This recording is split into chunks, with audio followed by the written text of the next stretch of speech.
So ayun, nandito tayo ngayon sa gitna ng isla, pero magtataka kayo, no, mayroong kalsada kasi nga pinaganda po ang isla na ito, nilagyan po ng niyog.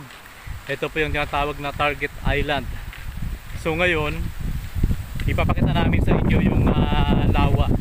At kaya pala nagkaroon ng lawa to dito dahil nung panahon ng digmaan, nung panahon ng Hapon, ay itong Target Island, ito yung pinagkukutahan noon ng mga sundalong Amerikano. Ito yung pinaka base nila, kaya mapapansin natin yung mga isla dito sa amin ay mayroong mga lawa. Tatlo kasi yung isla dito, may mga lawa sa gitna. Ang nangyari pala noong unang panahon, binabagsakan ito ng bomba, kaya nabutas ang gitna ng isla. So ngayon, mapapansin natin, may mga bato at may mga bakhawan na itong lawa, kasi nga sobrang tagal na ng panahon ay tinubuan na ng mga punong kahoy. Ito din yung lawa na sinasabi natin na lawa ng Kumunoy. Nagkataon kasi ngayon na kati, kaya medyo mababaw din yung tubig. Hindi katulad nung pumunta tayo dito na malalim yung tubig. Ayan. So mula dyan, puro bakhawan yan.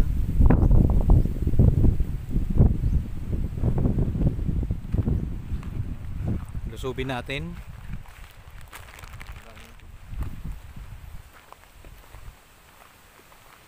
Ang daming mga suso, oh. Ayan, oh. Dami. Grabe, dami, Mark. Mangunguha tayo mamaya. Sige, direct pang ulam. Tapos namin mamaya ng video, mangunguha kami dyan ng suso. Sobrang dami, oh. So ikutin muna natin itong lawa ng Kumunoy. Dyan sa gitna na yan, huwag kang basta-basta pupunta dyan dahil sobrang lalim ng putik dyan. Ayan. Dati direct na puro bato to dito, tapos nung siguro nabumbahan na. Oo. Kaya Lumalim. Kaya pala magtataka ka, sa bawat isla ay mayroong mga ganito sa gitna dahil binumba pala nito nung panahon ng digmaan.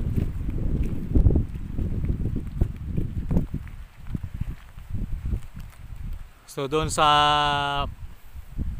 banda sa tabi na yon, ang sabi ng iba, dyan daw maraming mga malalaking ahas, kasi mayroong mga malalaking butas yan dyan, kaya medyo mapanganib din pag pumunta dyan.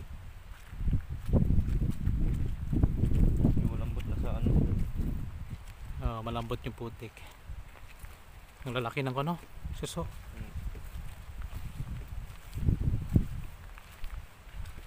Ano mga bato to direct? Parang mga ganito. Bato, buhangin sa dagat. No? Saan, Mark? Direct. Awan. Sabi nila kasi maraming ahas daw dyan.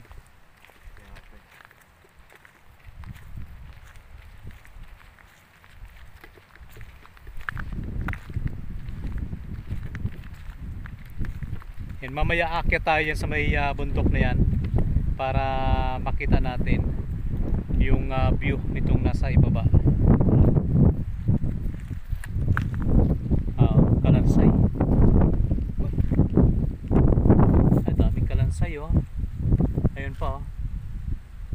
Hindi natin alam kung kalansay ito ng hayop o kalansay ng tao, pero malalaki. Yan. Pati yun ay bungo.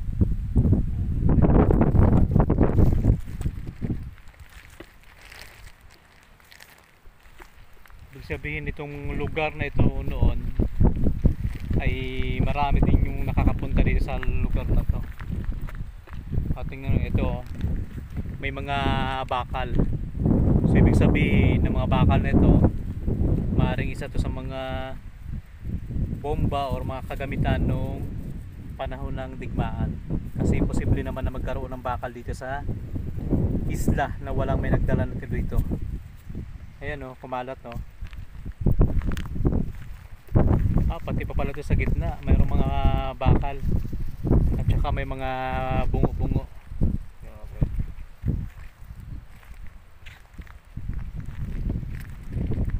Medyo malaki din itong lawa na to.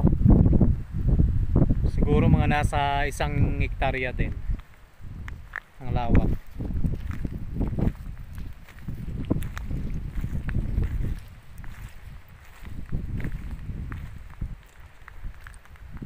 Ito po, mga bakal nagkalat.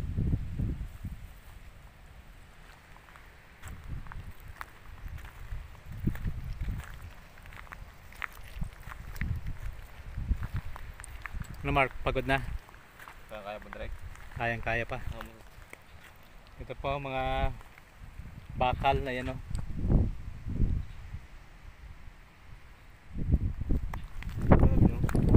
Mga malalaking bakal. So dito puro bakawan na eh. Ayan.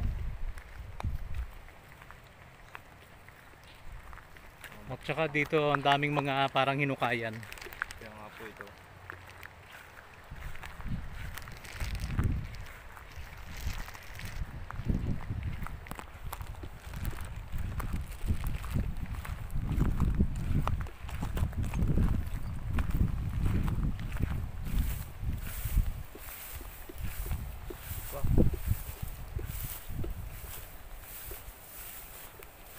So bukod dito sa malaking lawa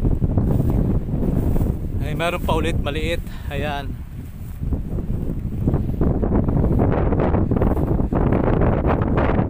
Pero ito parang hugis puso. Punta natin to.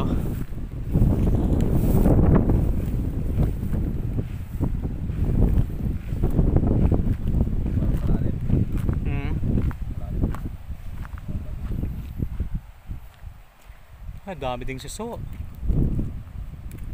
Oh. Ay. Saan? Ay, oo. May pawikan na nakapasok. Ayun. Pawikan yun, pagong. Direct pawikan mo pag at least niya yung ano po siya. Shape talaga siya ng ano. Yung naglangoy-langoy. Oo. Ay, baka naligaw yan dito. Yan nga po. Baka dito baka may mga ano ba kasama. Oh, Oh? Ay, may mga kasama pa yan dito. baka doon galing direct ko. Parang siyang may mga butas-butas na ano eh. Tingnan nga natin, baka may mga naligaw pa dito.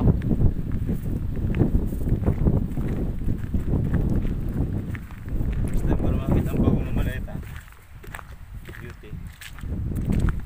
Kasi itong lugar po na ito ay itlugan po ng mga pawikan. So, siguro naligaw siya dito sa loob. Hindi na nakaalis. Yan nga po. Direct ko parang may daanan siya oh. Saan daw? Yan. Tanto, lusutan ng tubig. Galing sa o yan o. Yun na. Lapit ka dito. Ipapakit ang gila sa atin yung pawikan. Ito. Ano yan? Yun. Yan na. Oh, Mark, wag gumalaw. Lapit na dito. Lapit dito. Ganyan din kalaki yung binitawan namin ni Ayon eh. Lapit dito. Ayun na siya. So di na lumalayo yung pawikan punta sa amin.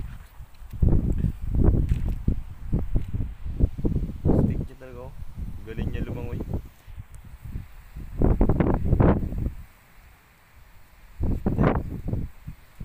Dito, siguro dito na yung maglaki. Oh. Kasi oh, puro tabon na to dito. Wala na siyang malulusutan. Kaya niyang gumapang. Marami pa yan siguro dito. Right? Marami pa yan dito. Yan nga po.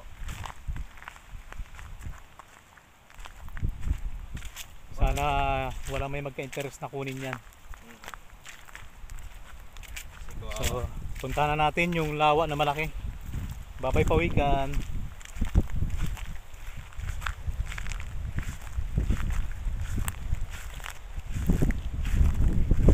Ganda ng mga halaman, no?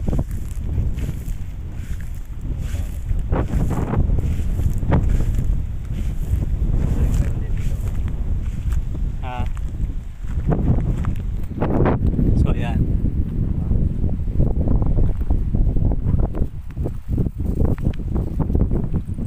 Doon lang siguro yun dahil maganda ang tubig doon eh. Imagine sa gitna lang yun ng isla pero may nakatirang pawikan.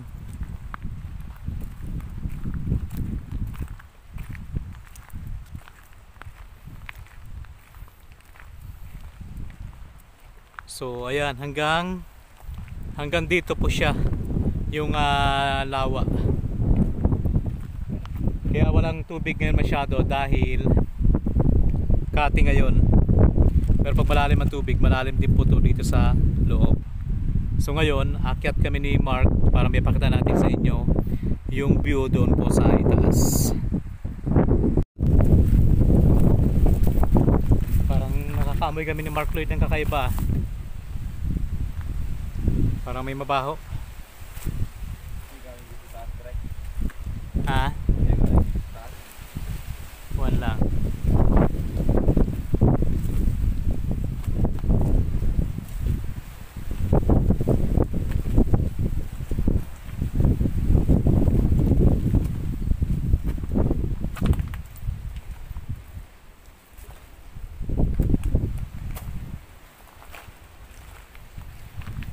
Wala na rin, no? Baka sa baba. Baba na siguro yan.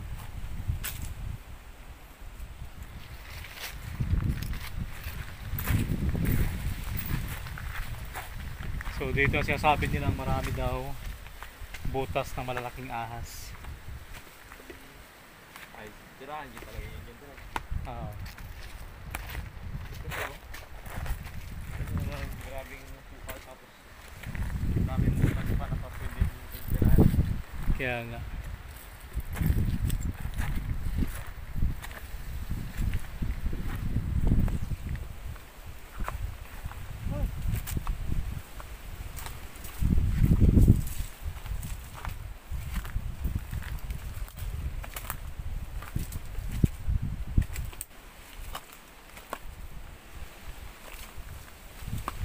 Pati yung batang may ngipin. Hmm? Pati yung batang may ngipin.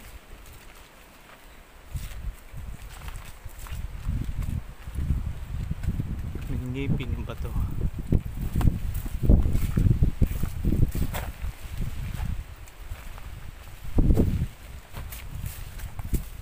May bunga ulit, oh. Ano prutas yan?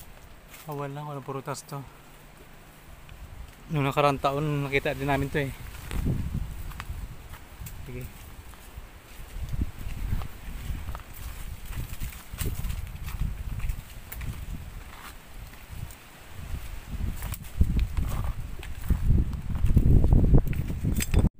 So ayan po yung lawa.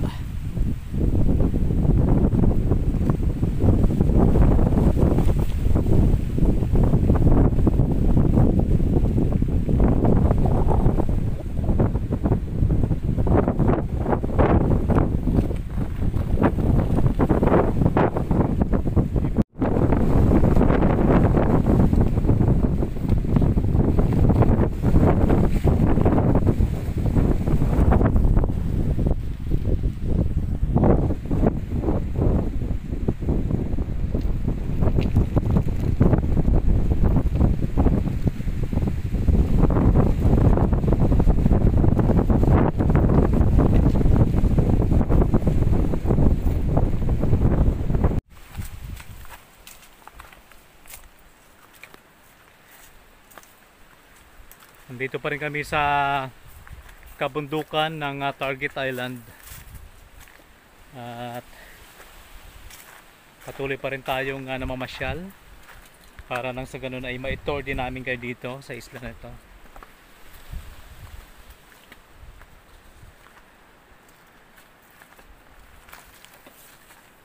Dito iba't ibang mga halaman yung makikita mo. Iba't ibang mga prutas.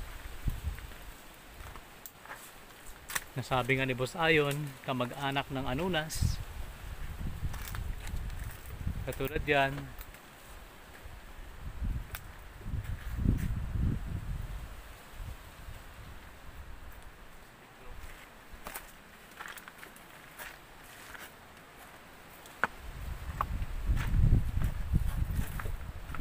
Ginawan nila ng kalsada itong taas ng bato, kagubatan. Kaya kahit paano, mayroong madadaanan.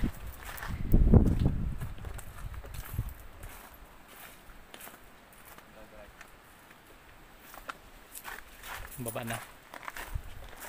So doon mayroon ding kalsada papunta doon. Pero hindi na kami papunta dyan, dito na lang. Yan. Ha? Malalim na butas. Butas siguro ng ahas yan. So pababa na kami.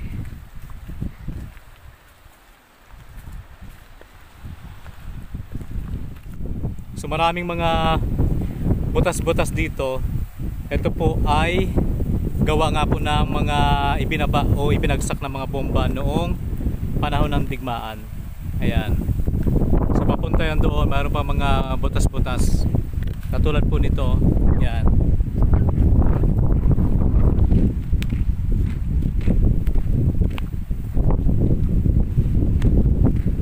So ayun pa.